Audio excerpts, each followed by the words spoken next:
Hi, my name is Brian LaFleur. I'm a production engineer at BASF Corporation, and thanks for logging into my video. So my job as a production engineer is to ensure that the chemical plant that I work at runs safely, smoothly, and efficiently. So some responsibilities in a day in my life. Uh, I work in a production plant. Again, the production plant runs 24/7. I'm only there for a portion of the day. I can't be there the whole time, but someone on my team is always there. But as a part of my job, I'm there from roughly 7 a.m. till 5. So at 7 a.m., I'll get to work. I'll check some emails and messages. I have a morning meeting every day with my team. We talk about safety topics. We see how the plant's running. After that, quite often, I'll do a plant walkthrough. I work with operators and contractors who are actually working with equipment. They're touching chemicals. They have to be safe as a part of their job, but I'll often meet with them to see how things are going and to see what things need to be fixed. I have a lot of emails as a part of my job, discussions with other contractors, folks that work on the equipment that's broken.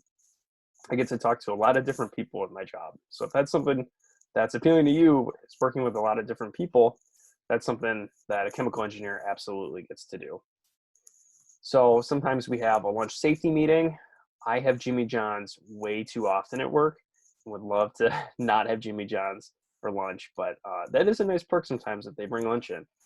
Um, Usually I'll have more meetings in the afternoon, talking about how we can fix equipment, how we can spend more money. Uh, After that, I might work on documentation, doing calculations. We do a lot of math and chemistry as a part of my job. Um, and then usually around 5, hopefully, I'm heading home and I can stop by my boss. So my personal experiences, I really enjoyed science and math in high school. So you can see a chemical reaction going on over here. There's all kinds of different chemical reactions that happen in the world and all that. Um, so those are the topics I liked. I found that chemical engineers make money, and I didn't have to go to school for as many years as a doctor would have to. And then ultimately, I wanted to make stuff that'll improve people's lives. I really love the variety of my work. I get to see results. I get to see an actual product that we make. And I'm sorry this is over video, or else I would show you materials that we make in my work. But something about my job I don't always like is I really dislike the phone calls at 2 a.m. When there's a problem. I put a picture of Legos on there as well. I really enjoyed playing with those as a kid. I do now to an extent, just with my kid, and that helped me get in engineering as well. So education and training. So when I was in high school, I took a lot of science and math classes. I took some AP courses, which you don't have to do, but it does help for college later. I was in student groups. My first job was working in fast food. So you may recognize this place. This is the Lake Erie Metro Park Wave Pool. That's actually where my first job was at. I was working at the concession stand by the pool there.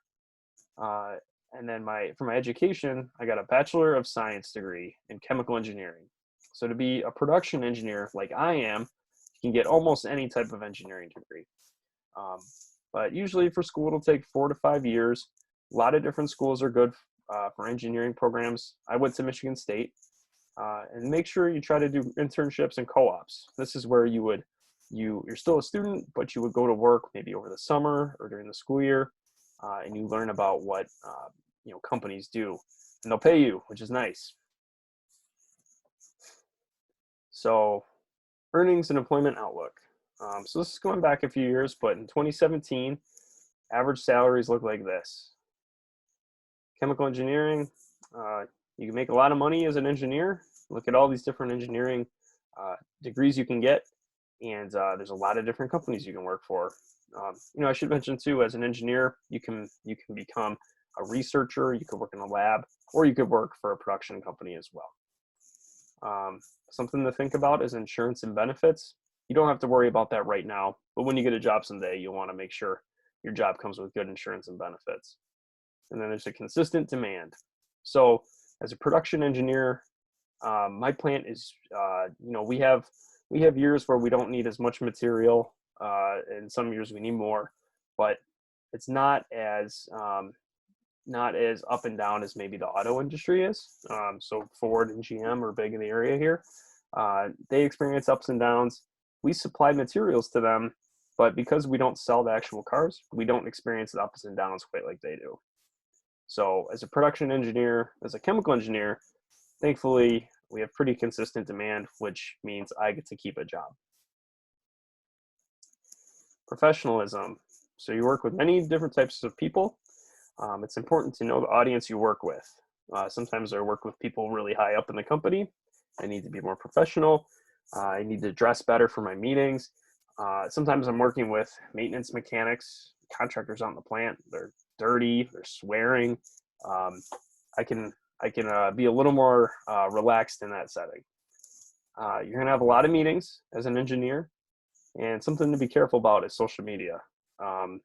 People can get in trouble and lose their job if they post things that others find offensive or too edgy and stuff like that. So you need to be careful about it. At the end of the day, professionalism comes down to treating others how you want to be treated. So some tools of the trade. So here's a chemical process that I worked on a couple of years ago. So all of this is piping inside of this insulation, and this piping moves chemicals around. So in order to work with this process, computers, calculators, I use this type of calculator a lot in high school and college. Tape measure, we use a radio for going out into the plant to talk to people. You got to have safety gear too. Safety glasses, a hard hat, boots. Hopefully your boots don't get that dirty every day. Those look gnarly, but a lot of safety gear depending on the place you work at. You'll have to worry about different types of safety gear as well.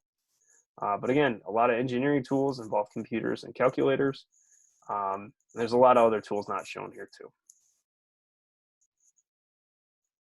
So thanks for attending my quick video here. Again, my name is Brian LaFleur, and I'm a production engineer for BASF Corporation. If you have any questions, feel free to email me.